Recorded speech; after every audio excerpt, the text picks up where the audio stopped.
చంద్రశేఖరరావు, నేను నిన్ను అడుగుతున్నా, ఆడబిడ్డలకు ఉచిత బస్సు ఇస్తే తెలంగాణ కోల్పోయిందా? ఆర్టీసీ డ్రైవర్లతో ఇందిరా పార్క్ దగ్గర ధర్నా చేపిస్తావా?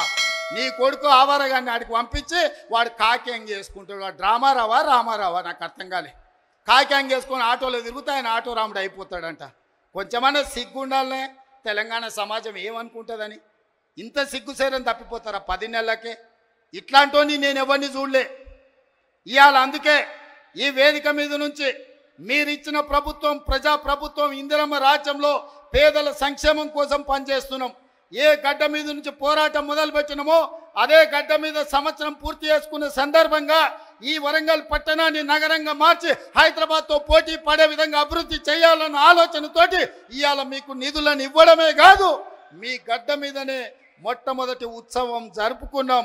ఈ ఉత్సవానికి వచ్చిన వాళ్ళే కాదు, తెలంగాణ నలుమూలలు ఉన్నోళ్ళందరినీ కూడా ఆశీర్వదించండి. ఇంకా 4 సంవత్సరాలు కడుపు కట్టుకొని రోజుకు 18 గంటలు, ఒక్క గంట, ఒక్క నిమిషం కూడా సెలవు తీసుకోకుండా మీకోసం పనిచేస్తా. ఆఖరి శ్వాస వరకు, చివరి రక్త పొట్టు వరకు ఈ 4 కోట్ల తెలంగాణ బిడ్డల కోసమే నేను అంకితమై కేసీఆర్ అనే మొక్కను మళ్ళీ మొలవని తెలంగాణ రాష్ట్రంలో రాసి పెట్టుకోండి.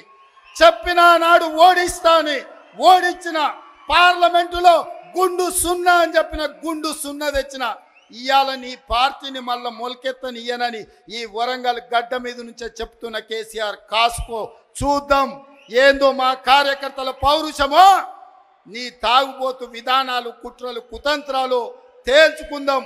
నువ్వు అనుకుంటున్నావేమో మౌనంగా ఫామ్ హౌస్లో వండుకుంటే నీ సంగతి నాకు తెలియదని. నీ ముందు తెలుసు, నీ వెనక తెలుసు, నీ ఉపాయం తెలుసు, నీ ఉబలాటం తెలుసు. అన్నిటికీ కుక్క కాటుకు చెప్పు దెబ్బ అనే మందు నా దగ్గర సిద్ధంగా ఉంది. తప్పకుండా నీకు పెడతా. రా అసెంబ్లీకి. మళ్ళొక్కసారి చెప్తున్నా, రాబోయే స్వామి అసెంబ్లీకి రా. చూస్తుందా ఎవడో ఇస్తే రాలే కుర్చీలకు. తొక్కుకుంటూ వచ్చిన కుర్చీలో నిన్ను తొక్కుకుంటూ వచ్చిన గుర్తు పెట్టుకో. రా అసెంబ్లీకి, మాట్లాడదాం, తేలుద్దాం.